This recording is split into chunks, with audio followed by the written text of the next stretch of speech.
Hello guys, eto na yung ating tulingan tulingan sa gata.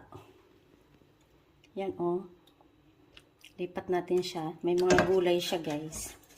Lagyan ko siya ng talong, lagyan ko siya ng pichay. Ayan. Siya.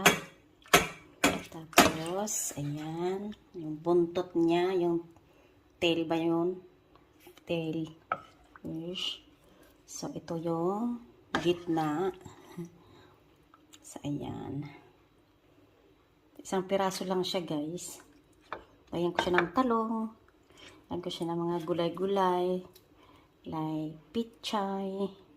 So, ayan. Ay, ang sarap na to with coconut. So, ito ay Pilipino.